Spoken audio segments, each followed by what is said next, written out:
Bonjour bien-aimés, comme d'habitude, on a l'habitude d'échanger sur la parole de Dieu. Soyez bénis au nom de Jésus-Christ. Bon début de semaine. Ce matin, on va échanger sur un thème, on va tourner autour d'un thème qui s'intitule la destinée et la destination. Dis avec moi la destinée et la destination. J'aimerais te dire, bien-aimé, dans la vie, chaque personne possède une destinée et une destination. Deux réalités spirituelles qui se complètent. La destinée est le plan divin, ce pourquoi nous avons été créés, la raison de notre existence. La destination est le lieu ou l'état final que nous atteignons lorsque nous marchons conformément à ce plan. C'est comme un plan que Dieu a tracé devant nous. Et à chaque fois que nous respectons ce couloir-là, Dieu nous amène à une destination. Donc une destinée mène à une destination. Bien comprendre cette distinction est crucial pour ne pas confondre le potentiel que Dieu a placé en nous avec l'accomplissement final de notre vie. Alors, premièrement, on va voir la destinée sur le plan divin. La destinée est ce que Dieu a préparé pour nous avant même notre naissance, comme nous lisons de Jérémie 1, le verset 5. Elle est unique pour chacun. Et cette destinée-là comprend les dons que Dieu a déposés en nous, les talents qui est inné en nous et les missions. Les rôles que nous devons jouer dans la société et dans le royaume de Dieu y compris. Si nous venons dans la parole de Dieu, si on fait référence à la Bible, Joseph avait une destinée élevée, mais il devait passer par la prison avant d'atteindre sa position finale, avant d'atteindre la destination de sa destinée.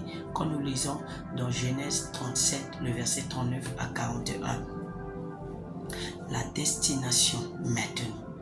C'est quoi la destination? La destination est l'accomplissement visible de ce que Dieu a mis en nous. J'ai dit la destination est le résultat concret de notre destinée. C'est ce que nous devons quand nous vivons selon le plan de Dieu. C'est ce que nous deviendrons si nous marchons selon la parole de Dieu. J'ai encore mentionné l'exemple de Joseph. J'ai dit Joseph est passé de prison à gouverneur d'Égypte. Sa destination étant l'accomplissement de la destinée que Dieu avait pour lui. La leçon que nous devons tirer, c'est quoi?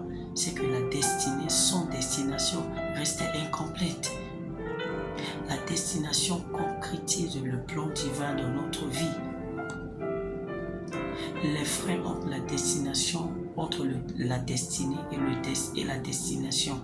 Même si Dieu a prévu notre destinée, plusieurs obstacles cependant peuvent retarder ou diviser notre arrivée à la destination, nous bloquent. Premièrement, nous avons les influences négatives et mauvaises fréquentations, le manque de foi et de persévérance. On peut s'écarter de notre destinée facilement si notre fréquentation est mauvaise. Si les personnes avec qui on marche ne comprennent pas notre vision, si les personnes avec qui on marche ne sont pas alignées derrière notre vision, c'est-à-dire ne croient pas en Dieu, ne croient pas en l'existence de Dieu. La solution, c'est de rester aligné à Dieu. Quand elle est alignée à Dieu, cela nous permet de franchir les obstacles et de progresser vers la destination. Les clés pour atteindre la destination, c'est d'abord la foi et l'obéissance. Marcher dans la volonté de Dieu. Également la patience. Chaque étape de la destinée a son moment pour se manifester. Raison pour laquelle quand vous voyez le soleil se lève, il finit par se coucher. Le soleil se lève le matin et c'est là où il doit se trouver à midi. Et c'est là où il doit se trouver à 16h. Et c'est là où il doit se trouver à 17h. pour laquelle j'ai dit chaque étape de la destinée a son moment pour se manifester. Il y a aussi la vigilance spirituelle, discerner les directions divines et éviter les pièges. Si on comprend notre appel, si on comprend notre destinée, si on a l'idée de là où Dieu veut nous amener, on va éviter les distractions et cela va nous amener à un niveau où on va éviter les pièges. La persévérance malgré les épreuves. Chaque difficulté a un passage pour atteindre la destination. Chaque difficulté a un passage pour atteindre la destination. Alors si on a l'idée sur notre destinée, si on a l'idée sur notre destination bien-aimée, on va tenir jusqu'au bout. Peu importe ce qu'on traverse. Aujourd'hui, tu vis dans une vie précaire, dans une vie critique, mais demain sera un autre jour. Demain, forcément, sera un autre jour.